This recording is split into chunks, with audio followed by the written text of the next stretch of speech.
আসসালামু আলাইকুম ভিউয়ার্স। সত্যপ্রকাশ আলোকিত সমাজ এবং জাতীয় পত্রিকা দৈনিক আজকে আলোকিত সকালে বিশেষ প্রতিনিধি নৌসীন চলে এসেছি ডিএনএম ব্রিক্স। এখানে আমার সামনে উপস্থিত আছেন আমাদের এখানকার প্রোপাইটার আব্দুল্লাহ আল আমিন মোহন ভাই। আপনাকে অসংখ্য ধন্যবাদ জানাচ্ছি এবং বলে রাখছি উনিও কিন্তু আমাদের একজন সহকর্মী। উনিও হচ্ছেন আমাদের প্রেসে আছেন। উনি হচ্ছেন কিশোরগঞ্জ প্রেস ক্লাবের আজীবন সদস্য। অসংখ্য ধন্যবাদ জানাচ্ছি আপনাকে। আমি আপনার কাছে জানতে চাচ্ছি যে ডিএনএম এই ব্রিকফিল্ড আপনি কত বছর হয়েছে পরিচালনা করছেন? আমি 16 বছর ধরে পরিচালনা করতেছি। এই যে 16 বছর ধরে আপনি এটা পরিচালনা করছেন, 16 বছর থেকে নিয়ে এখন পর্যন্ত এই যে ডিজিটাল হচ্ছে আপনাদের যেই চুলাটা, কি পরিবর্তন দেখছেন? কি হচ্ছে? আমাদেরটা শুরুর সময় এটা সরকারের একটা নিয়ম করেছিল, যেটা জিগজাগ পদ্ধতি। আমরা আচ্ছা, শুরু থেকে জিগজাগ পদ্ধতি ব্যবহার করতেছি। আচ্ছা। এখন যেটা সর্বাধুনিক পদ্ধতি, এইটাই জিগজাগ পদ্ধতি। এই জিগজ্যাগ পদ্ধতিতে আপনারা যে দিচ্ছেন, আগে কিন্তু একটা ইটভাটা তৈরি হলে মানুষ আতঙ্কে থাকতো, আশেপাশের মানুষ। আস এখন এটার মানে সুফলটা কি বা এটা কি হচ্ছে? এইখানে এটাতে পরিবেশের কোনো ক্ষতি হয় না। এখানে যে বায়ুটা বাইর হয়, এটা আপনি দেখতে পারবেন। জি, এটা থেকে কোনো পরিবেশে যদি কালো ধোঁয়া বের হয়, ওটা থেকে ক্ষতি হইতে পারে। জি। এইখানে ওই যে চতুর্দিক দিয়ে যে গাছপালা আছে, এগুলো কোনো নষ্ট সমস্যা হয় না। হয় না। আচ্ছা, হ্যাঁ, চাষাবাদের কোনো সমস্যা হয় না। আচ্ছা। কৃষকের কোনো ক্ষতি হয় না। এইজন্যই এটা এই পদ্ধতিতে করা হয়েছে। আপনার এখানে আ আ শ্রমিক কতজন আছে? শ্রমিক ধরেন ২৫০ এর মতো।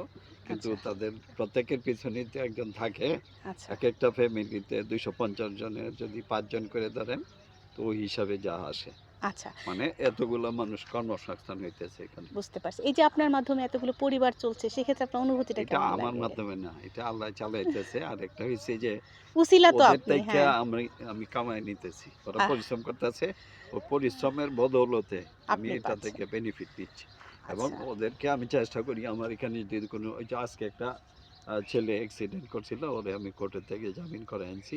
যে বাদী পক্ষ ছিল তাদের সাথে আপোস করছি। এখানে প্রায় অনেক টাকা খরচ হয়েছে। কিন্তু আমি যদি এই ছেলেটা ভালো, অ্যাক্সিডেন্ট তো ভুলবশত জি, হয়ে গেছে। এখন ওই ছেলেটাকে যদি আমি হেফাজত না করি, তাহলে আমার ব্যবসার ক্ষতি হবে। বুঝতে পারছি। এটা আপনার এখানে কিন্তু প্রতিদিন ওই কত ছেলে, হাজার? আমি যে টাকা দিছি, এই ছেলের এই টাকা তো কোনো সময় দেয়া সম্ভব না। ওকে। এটা আরকি। আপনি এটা মানে মানবতার খাতিরে হুম। যেটা করা সেটাই করেছেন। ২ টা, একদিক দিয়ে হইতেছে মানবতার সেবা হচ্ছে, নিজেরও আরেকদিক দিয়া হ্যাঁ, দারিদ্র মানুষের কর্মসংস্থান হচ্ছে। এইখানে যারা কাজ করে, এইসব লোকগুলা সমাজে খুব বেশি একটা প্রতিষ্ঠিত না। বা একটা কর্মসংস্থান হইছে।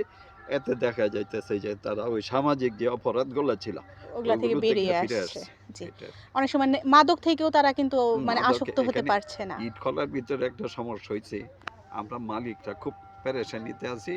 যেমন ইট-খলার কোনো না কোনো সাইটে মাদকের একটা আড্ডা বসে, আড্ডা জুয়ার বসে। একটা আড্ডা বসে। সন্ধ্যার এটা পরে আমরা এটা একটু হয়। এটা আমরা প্রশাসনকে প্রতিনিয়ত অবগত করি, এবং প্রশাসনও এইজন্য কালকেও আইসা গেছে ডিবির লোক। জি, ওরাও সর্বদা চেক দেয়। চেক দিচ্ছে। তারপরেও কোনো না কোনোভাবে এদের অপরাধগুলো এরা করে। এই একটা জিনিস, ইট-খলার ভিতরে জুয়া খেলাটা সবচেয়ে বেশি হয়। বেশি হচ্ছে। ঠিক এটার জন্য ভুক্তভোগী। এটা আমাদের এটা নির্মূল করা উচিত। এটা চেষ্টা করতেছি আমরা, প্রশাসন উভয়ই চেষ্টা করতেছি এটা যাতে নির্মূল করা যায়।